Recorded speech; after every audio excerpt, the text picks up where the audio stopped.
Happy Monday, everyone. It's Kimberly Beer here with Make It Happen Monday. One thing you can do this week to build your business.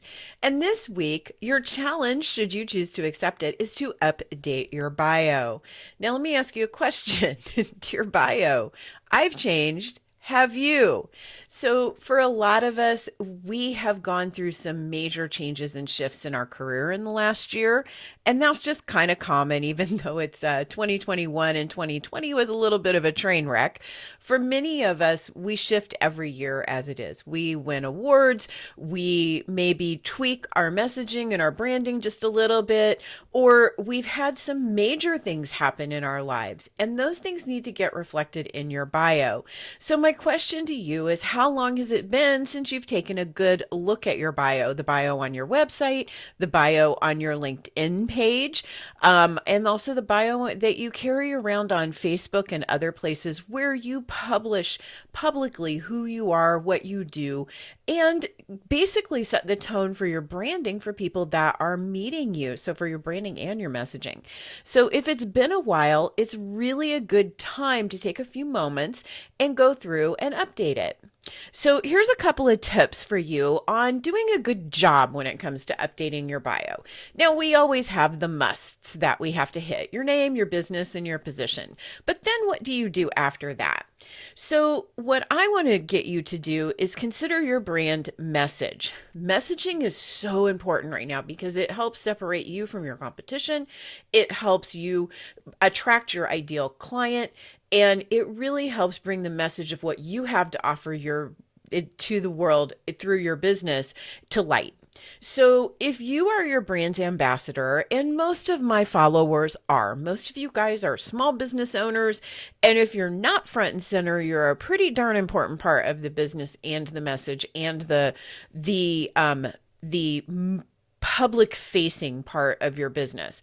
So if you are your brand's ambassador, it's time that your bio might need to reflect that, maybe a little bit more even than it has in the past. As we've grown into this digital culture that we have an opportunity to shift and change the things that people read or see about us pretty frequently and pretty easily. And when we came into this from such a print world and from a world where we didn't often update things like this, because there really wasn't a place that they were published publicly that people could really grab access to. Now it is an important piece. People do read your bio. They do tune into who you are.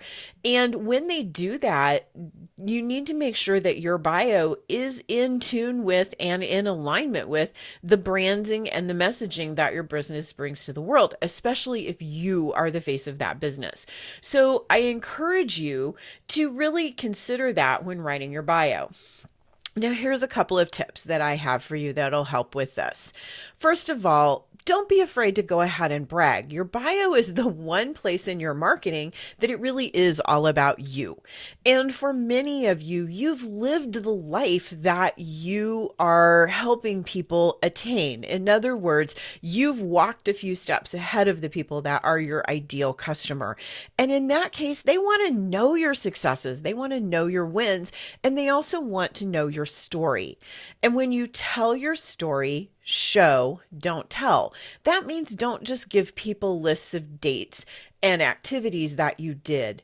Make it so that they understand what happened. What was your motivation for that particular achievement? What did it take for you to get there? What did it feel like when you got there and made that accomplishment? And then what does it mean to you today? So, and what's the backstory? What even led you to that point? When you show those things, rather than just listing off of a list of accomplishments, it really helps people connect with you in a very personal and much better way than just that list of topics. However, there are times that we need to give that bulleted list of this is what I've done, so take a look. And when you have to list that, make sure you bullet the boring. So make it as easy as possible for people to be able to absorb and read that quickly, and to really facilitate the skimmers as they kind of gloss over that piece. But put some meat into into your story and also into those brags. Because again, this is a place that you get to make it about you. All the rest of your marketing should be primarily about your customer and their journey. This is you showing your journey. All right, make sure you update your photos and check to make sure they're brand aligned. I need new photos because my hair is now a whole different color than it was in this picture. But I'm waiting for those until summertime when I am with my equine friends, because the horse in this picture is a very important part of my branding. It is an important part of who I am. I am showing up to teach you lessons from the ranch. I am here to impart not just wisdom about technology and about the small things that you can do in your business to market every week, but also helping you understand your mission as an entrepreneur better. And to do that, I want to bring in lessons from my agricultural background, and horses are a big piece of my life. They have taught me many things that I want to share with people. When you're choosing your photos to represent you out in the world and represent your brand, I encourage you to ask yourself, is the photo that I'm putting out there representative, not just of my hair color, but also of who I am and who I want to attract into my business? I want people in my business that are inspired by horses. Is it a prerequisite? Absolutely not. But a love of nature and an interest in becoming a sustainable entrepreneur and the ability to connect with the lessons that I teach are important to me when imparting information to my clients. You just get it faster if that's part of your life. And frankly, there's a lot of people who do what I do. And there's a different person out there that may be better for someone who doesn't speak in the language and the same type of metaphors that I use for my lessons from the ranch. They may have a different take on it, and that may attract someone different. But my bio, my photo, all of those things that I put out there specifically about me should speak to my ideal client. And it shouldn't put people off, but it should speak to my ideal client. So mindfully, let's think about this a little bit better.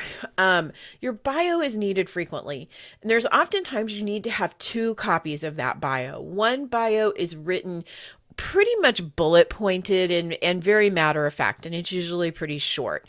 For me as a speaker, this is the bio I hand people when they hire me to speak, because it's the one that they're going to read when they introduce me, and they can't read my entire story, not the 700 or 800 word story that I'm going to put on my bio on my website, or that I'm going to put on my LinkedIn page. I have a short, concise bio that hits the highlights and tells people in a few sentences who I am and what my mission is. Then I have a longer bio that has more of a story to it.